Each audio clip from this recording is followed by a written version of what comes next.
welcome back to your topic maths classes. First of all, very happy new year to all of you. Today is the day first of हमारा 2026 और अभी आपका जो board आने वाले हैं वो भी आप 26 में देने वाले हो, तो मे दिस ईयर आपका बहुत अच्छा हो और आपका अच्छा स्कोर भी हो, ठीक है बेटा.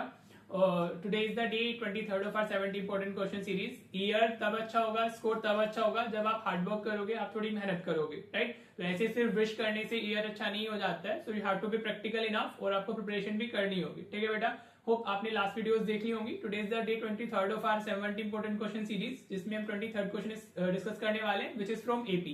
फर्स्ट 4 चैप्टर से हम कर चुके हैं, एपी के भी 2 क्वेश्चन जा चुके हैं. होप आपको सीरीज अच्छी लग रही होगी और आपको पसंद भी आ रही होगी, ठीक है बेटा जी.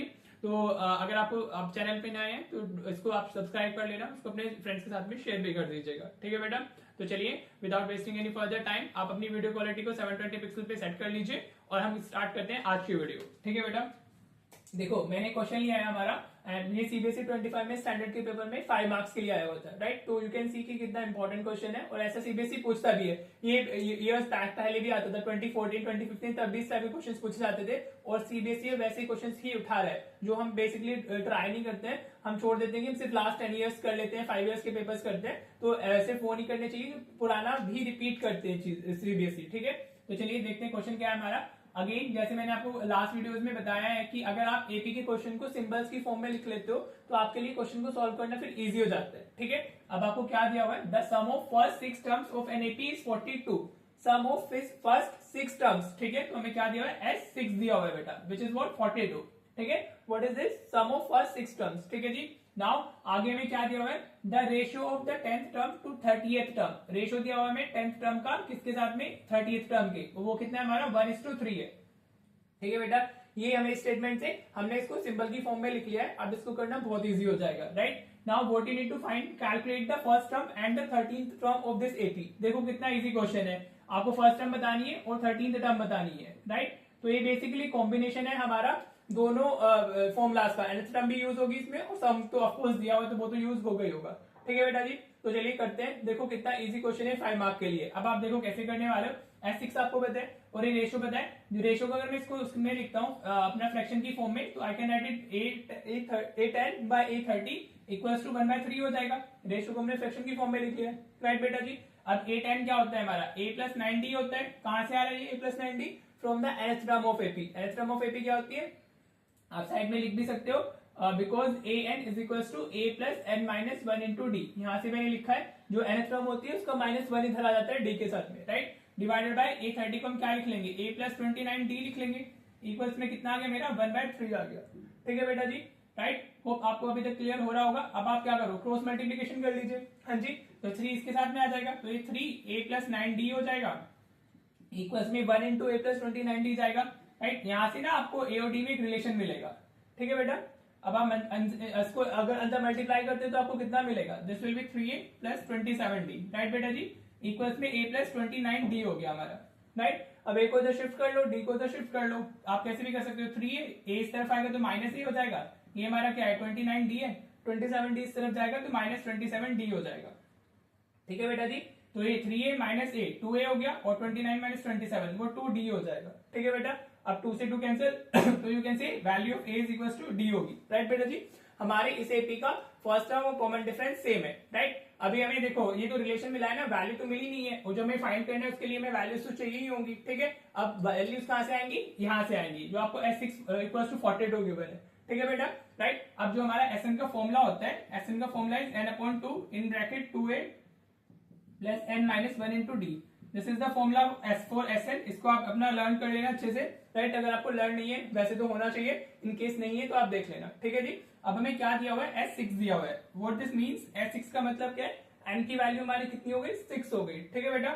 बस आप पुट कर दो ये 6/2 हो गया. Then you have 2a plus आप इधर क्या डालोगे, S6 पुट करोगे तो 6 - 1 कितना आ जाएगा, 5 आ जाएगा. तो दिस विल बी 5d, ठीक है बेटा जी. 2 से 3 टाइम्स निकल जाएगा हमारा. S6 की वैल्यू में 42 गिवन है, this is given to you. ये कितना हो गया, 3 हो गया. a और d दोनों इक्वल है, ठीक है बेटा. आप d की जगह पर क्या डाल सकते हो, a डाल सकते हो. तो a 2a प्लस ये भी a की जगह पर हम क्या रिप्लेस, d की जगह पर क्या रिप्लेस कर देंगे, a, क्योंकि हम ऊपर प्रूव कर चुके हैं a इक्वल्स टू d, ठीक है बेटा. तो ये 42 equals to 3 into 2a plus 5a. पहले ब्रैकेट पार्ट सोल्व होगा, 2 + 5 7a आ गया. तो 42 इक्वल टू हमारा कितना हुआ 7 2 3 21 ए आ गया। ठीक है बेटा, तो अभी इधर शिफ्ट होगा तो 42 डिवाइडेड बाय 21, तो ए की वैल्यू कितनी आ गई हमारी, the value of A is 2। ठीक है, और उसने पूछा भी है, फर्स्ट टाइम आपसे पूछी है तो you will put it in the box. ठीक है बेटा, this is your one answer. Formulas को बॉक्स में नहीं डालना होता है, ये तो मैंने आपको लाइक कॉन्सेप्ट रिवाइज करने के लिए लिख दिया है इधर। बाकी आप देखो सिर्फ जो आपके फाइनल आंसर्स होते हैं उनको बॉक्स में डाल करके आंसर देना होता है। ठीक है बेटा जी, चलिए ए की वैल्यू आ गई तो डी भी हमारा यही होगा, बोथ आर इक्वल ना। अब हमसे और क्या पूछ रहा है, A13 पूछ रहा है, तो A13 हमारा कितना हो जाएगा, A13 will be equal to A प्लस हमारा व्हाट 12D होगा ये। फ्रॉम दिस एन की जगह पर 13 डाला है सिर्फ, राइट। अभी दोनों इक्वल है तो ये कितना हो जाएगा 13A हो जाएगा। डी की जगह पर आप क्या डाल सकते हो, A की वैल्यू डाल सकते हो, तो 13 A की वैल्यू कितनी आई है हमारी 2 आई है, तो A13 की वैल्यू हमारी कितनी आ जाती है 26 आ जाती है। देखो बेटा कितना इजी क्वेश्चन है, बस आपको जो क्वेश्चन गिवन है एपी का उसको आपको क्या डालना है, सिंबल्स की फॉर्म में लिखना है। If you can write the statement in symbol form तो फिर आपको बहुत इजीली आप क्वेश्चन कर जाओगे, बिकॉज एपी में ज्यादा फॉर्मुलाज नहीं होते हैं। It has only 3 formulas, nth term of AP और first sum of terms of AP. ठीक है बेटा जी, तो सिर्फ इतना ही हमारा एपी के अंदर है मेनली, राइट। तो होप आपको क्वेश्चन क्लियर हो गया होगा। In case you have doubt तो please do let me know in the comment section, right. तो चलिए अभी मैं आपके होमवर्क, अब हम आपके होमवर्क क्वेश्चन देख लेते हैं।